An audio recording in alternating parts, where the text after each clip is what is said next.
എന്തുകൊണ്ട് കുറെ വിഭാഗം മുസ്ലിങ്ങൾ അല്ലെങ്കിൽ മുസ്ലിം സംഘടനകൾ ഈ സൂംബ ഡാൻസിനെ എതിർത്തു? ഇതിന് സാംസ്കാരികമായ ചില അടിസ്ഥാനങ്ങളുണ്ട്. ലാറ്റിൻ അമേരിക്കൻ രാജ്യമാകുന്ന അർജന്റീനയിലാണ് ഇത് അവരുടെ സംസ്കാരത്തിന്റെ ഭാഗമായി വെള്ളത്തൂവാലകൾ ഇങ്ങനെ ചുരുട്ടി അങ്ങോട്ടും ഇങ്ങോട്ടും മിന്നിയിട്ട് ഈ സംഭവം തുടങ്ങുന്നത്. അത് ശരീരത്തിന്റെ എല്ലാ ഭാഗങ്ങളെയും പ്രത്യേക രീതിയിൽ ചലിപ്പിച്ചിട്ടുള്ള ഒരു ഡാൻസാണ്, വിനോദമാണ്. അതോടൊപ്പം അതൊരു ഫിസിക്കൽ ഗുണം കിട്ടുന്ന എക്സസൈസുമാണ്. ഇത് അങ്ങനെയൊന്നും പ്രസിദ്ധമല്ലാതെ ഈ അർജന്റീനയുടെയും ലാറ്റിൻ അമേരിക്കയുടെയും സ്വന്തം കലാരൂപമായി ഇങ്ങനെ കഴിയുന്നതിനിടയിലാണ് കൊളംബിയൻ ഡാൻസറും ഡാൻസ് സംവിധായകനുമാകുന്ന ആൽബർട്ടോ ബെറ്റോ പെരസ് എന്ന ഒരു മനുഷ്യൻ 90കളിൽ ഇന്ന് കാണുന്ന രൂപത്തിൽ ഈ നൃത്തത്തെ വികസിപ്പിച്ചത്. ശരിക്കത് അദ്ദേഹം നൃത്തം കളിക്കുന്നതിനിടയിൽ വീണുപോയി. ആ വീണുപോയപ്പോ അദ്ദേഹം അതൊരു കലാരൂപമാക്കി ഇങ്ങനെ പറിച്ച് കളി തുടങ്ങി എന്നുള്ളതൊക്കെയാണ് കേൾക്കുന്നത്. അല്ലാഹു അലം. എന്തായാലും അദ്ദേഹത്തിന്റെ ഇടപെടലോടുകൂടെയാണ് ഇത് ലോകത്താകെ വികസിച്ചു വരുന്നത്. പിന്നെ സംഗീതവും നൃത്തവും വ്യായാമവും ഒന്നിച്ചു ചേർന്നുള്ള ഒരു പ്രത്യേക സംവിധാനമായതുകൊണ്ട് പല ആളുകൾക്കും അത് വലിയ താല്പര്യം തോന്നി. ലോകത്ത് ലക്ഷക്കണക്കിന് ആളുകൾ അത് ഉപയോഗിച്ചു കൊണ്ടേയിരിക്കുന്നു, അതുമായി ബന്ധപ്പെട്ട് പ്രവർത്തിച്ചുകൊണ്ടിരിക്കുന്നു. ഇതിന് ശക്തമായ പാട്ട് വേണം, പാട്ടിനൊത്തുവാണം തുള്ളാൻ. ഈ പാട്ട് മ്യൂസിക് കലർന്നതാവണം. അത് ധാർമ്മികമായി എന്തെങ്കിലും മൂല്യമുള്ളതായിരിക്കില്ല. ഇത്തരം കുറേ കാര്യങ്ങൾ വെച്ച് ശരീരത്തെ പ്രത്യേക രീതിയിൽ ശരീരത്തിന്റെ ഏകദേശം എല്ലാ ഭാഗങ്ങളെയും ഇളക്കി കാണിക്കുന്ന, ഇളക്കി ചെയ്യുന്ന ഒരു പ്രത്യേകമായ എക്സസൈസാണിത്. പണ്ട് മുതൽ ഫിസിക്കൽ ട്രെയിനിങ് നമ്മുടെ സ്കൂളുകളിലൊക്കെ ഉണ്ട്. PT എന്നാണ് ആ പീരീഡിന് പറയുന്നത്. അത് സംബന്ധമായി അധ്യാപകരുണ്ട് പഠിപ്പിക്കാൻ വേണ്ടി. PT അധ്യാപകരുടെ വലിയ ഒഴിവ് നമ്മുടെ കേരളത്തിലെ സ്കൂളുകളിൽ ഉണ്ടെന്നാണ് പറഞ്ഞു കേൾക്കുന്നത്. അപ്പൊ ഇവരുടെ ഒഴിവൊക്കെ നികത്തി കുട്ടികൾക്ക് ആരോഗ്യപരമായ ശീലങ്ങൾ പഠിപ്പിക്കുന്നത് വളരെ നല്ലതാണ്. അതിനപ്പുറം ഈ കുട്ടികളെ പ്രത്യേകമായ സാംസ്കാരികമായ ഉള്ളടക്കങ്ങളുള്ള ഒരു നൃത്തരൂപത്തിന് എല്ലാവരും നിർബന്ധമായും അത് അനുഷ്ഠിച്ചിരിക്കണമെന്ന് ഗവൺമെന്റ് അങ്ങനെ വിധിച്ചിട്ടില്ല എന്നാണ് കേൾക്കുന്നത്. ആവശ്യമുള്ളവർക്ക് കളിക്കാം, ആവശ്യമില്ലാത്തവർക്ക് മാറി നിൽക്കാം. അതും ഒരു വിവേചനം. പൊതുവിദ്യാലയങ്ങളിൽ എല്ലാവർക്കും ഉൾക്കൊള്ളാൻ പറ്റുന്നതായിരിക്കണം നടപ്പിലാക്കേണ്ടത്. ഒരു വിഭാഗം മാറി നിൽക്കുന്നു, അവരെ ഒറ്റപ്പെടുത്തപ്പെടുന്നു, മറ്റൊരു വിഭാഗം ഇതിന്റെ ആളുകളായിത്തീരുന്നു. അപ്പോ വിദ്യാർത്ഥികൾ, കേരളത്തിലെ മൊത്തം വിദ്യാർത്ഥികൾ സൂംബക്കാരും സൂംബ വിരോധികളുമായിട്ട് മാറ്റപ്പെടുന്നു. അതൊന്നും ഈ ചെറിയ പ്രായത്തിൽ കുട്ടികളെ അவ்விധത്തിലെങ്കിലും വിവേചനം കാണിക്കേണ്ടതല്ലേ അല്ല. എന്തുകൊണ്ടാണ് മുസ്ലിം സംഘടനകൾ ഇതിൽ എതിർപ്പ് പ്രകടിപ്പിക്കുന്നത്? കുറെ കാര്യങ്ങൾ പറയാനുണ്ട്. ഒന്ന്, ഇത്തരം ഒരു സംഭവം സ്കൂളുകളിൽ നടപ്പിലാക്കുമ്പോൾ വ്യാപകമായ രീതിയിൽ ചർച്ച ചെയ്യേണ്ടതുണ്ടായിരുന്നു. അത് സംഭവിച്ചതേയില്ല. വ്യാപകമായ രീതിയിൽ ചർച്ച നടന്നാൽ അതിന്റെ ഗുണങ്ങളെക്കുറിച്ചും ദോഷങ്ങളെക്കുറിച്ചും നന്നായിട്ട് മനസ്സിലാക്കാൻ പറ്റും. ഏതാണ് കൂടുതൽ ഗുണപ്രദം എന്ന് ആലോചിക്കാൻ പറ്റും. അതുണ്ടായിട്ടില്ല. ഒരൊറ്റ വിജ്ഞാപനത്തിലൂടെ ഈ സംഭവം നടപ്പിലാക്കുന്നു എന്ന ഒരു തീരുമാനമാണ് ഉണ്ടായത്. രണ്ടാമതായി നമ്മൾ ആലോചിച്ചു നോക്കിയാൽ അധ്യാപകർ ബഹുമാനിതരാണെന്നും വിദ്യാർത്ഥികൾ അവരെ അനുകരിക്കുന്നവരും അവരെ അംഗീകരിക്കുന്നവരും ആദരിക്കുന്നവരുമാണെന്നാണ് ഇന്ത്യ, ഭാരതം ഇതുവരെയും ലോകത്തിന് പഠിപ്പിച്ചു കൊടുത്ത ഒരു ഗുരുശിഷ്യ മാതൃക. അതാണ് പഠനം മുന്നോട്ട് പോകാൻ ഏറ്റവും നല്ലത്.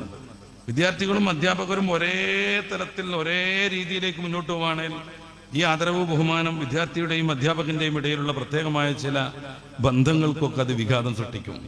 അധ്യാപകരും വിദ്യാർത്ഥികളും ഒന്നിച്ചു ചേർന്ന് അവരുടെ ശരീരത്തിന്റെ എല്ലാ ഭാഗങ്ങളും ഇളക്കി കുലുക്കിക്കൊണ്ട് ചാടിക്കളിക്കുമ്പോൾ സ്വാഭാവികമായും ഗുരുശിഷ്യ ബന്ധം എന്ന രീതിയിൽ നിന്ന് മാറുകയും അതുകൊണ്ട് ഇതുവരെയും നമ്മൾ അനുഭവിച്ച് പരീക്ഷിച്ച് തെളിഞ്ഞ് നമ്മളൊക്കെ പലപ്പോഴും കണ്ടറിഞ്ഞ ആ ഒരു വലിയ ഗുണം ഇല്ലാതെയാകുകയും ചെയ്യും. രാവിലെ വന്നിട്ടാണ് ഈ ഡാൻസ് കളിക്കേണ്ടത്. രാവിലെ വന്ന് 10 മിനിറ്റോ 15 മിനിറ്റോ ഈ ഡാൻസ് തുള്ളിക്കളിച്ച് ചെയ്യുന്ന വിദ്യാർത്ഥി സ്വാഭാവികമായും വിയർത്തു കുളിക്കും. പ്രത്യേകിച്ച് നമ്മുടെ കേരള സാഹചര്യത്തിൽ പല സ്കൂളുകളിലും അത്യാവശ്യത്തിന് ഫാനുകൾ പോലും ഉണ്ടോ എന്ന് പരിശോധിക്കേണ്ടതുണ്ട്.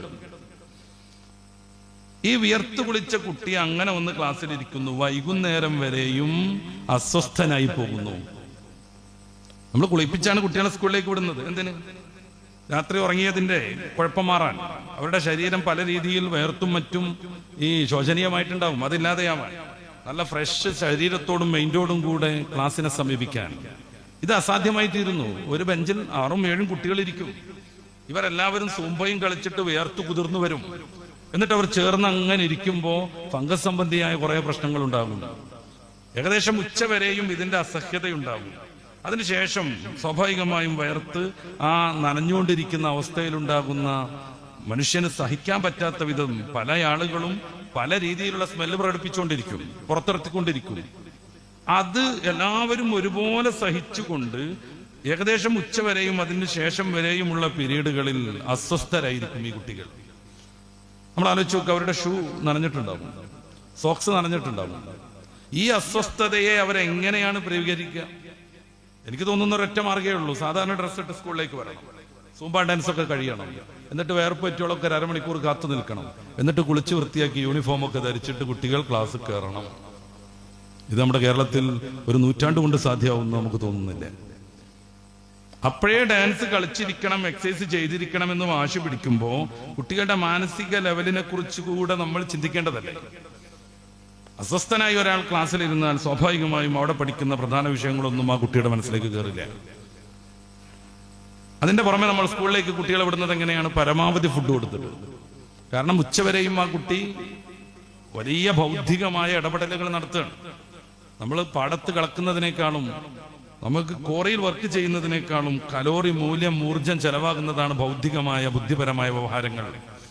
കുട്ടികൾ അതാണ് പഠിച്ചുകൊണ്ടിരിക്കുന്നത്. സയൻസിന്റെയും മാത്സിന്റെയും തിയറികളാണ് അവർ പഠിച്ചുകൊണ്ടിരിക്കുന്നത്. സ്വാഭാവികമായും അവർക്ക് നല്ല ഊർജം വേണ്ടി വരും. അതിനുവേണ്ടി ആരോഗ്യപ്രദമായ ഫുഡ് വയറു നിറച്ചു കൊടുത്തിട്ടാണ് ഏതൊരു മാതാവും ഏതൊരു പിതാവും കുട്ടിയെ സ്കൂളിലേക്ക് വിടുക.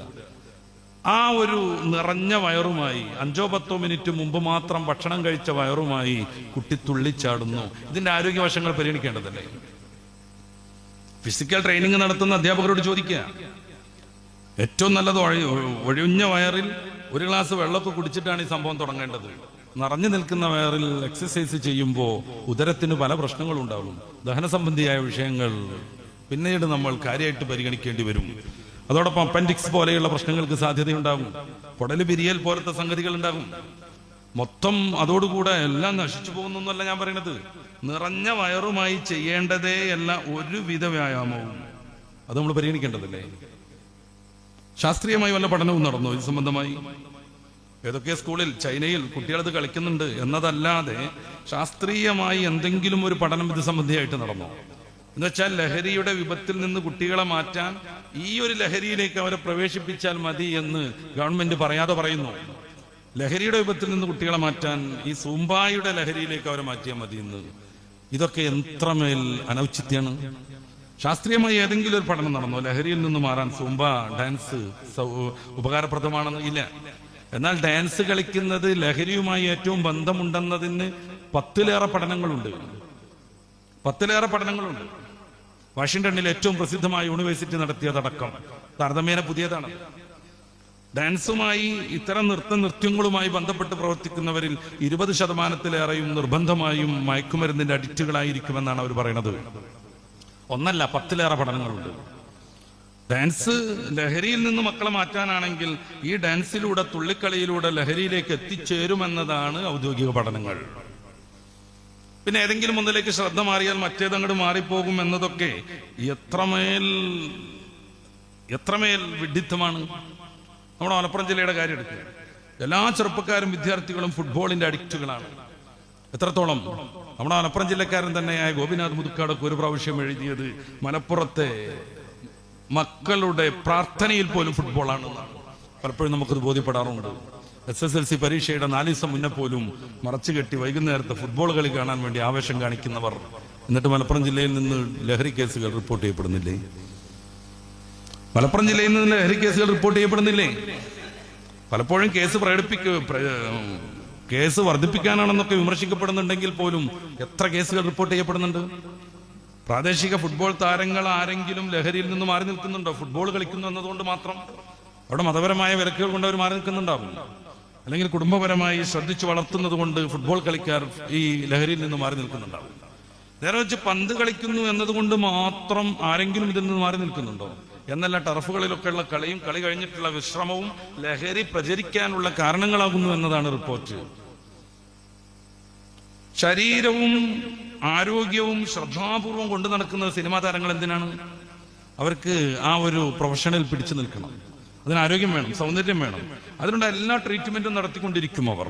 എത്രമേൽ ശ്രദ്ധിക്കുന്നവർ സിനിമക്കാര്യം. അഭിനയത്തിന് ചാൻസ് കിട്ടിക്കഴിഞ്ഞാൽ അതെങ്ങനെ അടിച്ചു പൊളിക്കണം എന്നറിയാൻ, അതിന് കോച്ചിങ്ങിന് ആളെ വെക്കാൻ, നൃത്തത്തിന് അധ്യാപകരെ വെക്കാൻ, സ്റ്റണ്ടിന് മാസ്റ്റർമാരെ വെക്കാൻ, സിനിമ എന്ന് പറയുന്ന അവരുടെ ജീവിതോപാധിയായി അവർ തെരഞ്ഞെടുത്ത മാർഗത്തെ അവർ എത്രമേൽ ഗൗരവത്തോടുകൂടെ പരിഗണിക്കുന്നു. എന്നിട്ട് സിനിമ മേഖലയിൽ നിന്ന് ലഹരിയുടെ വാർത്തകളില്ലേ? എന്നാൽ ഏറ്റവും കൂടുതൽ വാർത്തകൾ വരുന്നത് അവിടെ നിന്നല്ലേ? പല സിനിമ മേഖലയിലുള്ള ആളുകളെയും ഹൈബ്രിഡ് കഞ്ചാവുമായി പിടിക്കപ്പെടുന്നില്ലേ? MDMA പിടിക്കുന്നില്ലേ? മരിജുവാനയുമായി പിടിക്കുന്നില്ലേ? അപ്പൊ ഏതെങ്കിലും ഒന്നിലേക്ക് ശ്രദ്ധ മാറ്റിക്കഴിഞ്ഞാൽ അതോടുകൂടെ ലഹരിയിൽ നിന്ന് മാറിപ്പോകുമെന്നൊക്കെ തെറ്റിദ്ധരിക്കാൻ മാത്രം നമ്മൾ അത്രമേൽ പ്രായോഗിക ബുദ്ധി കുറഞ്ഞവരാവാൻ പാടുണ്ടോ?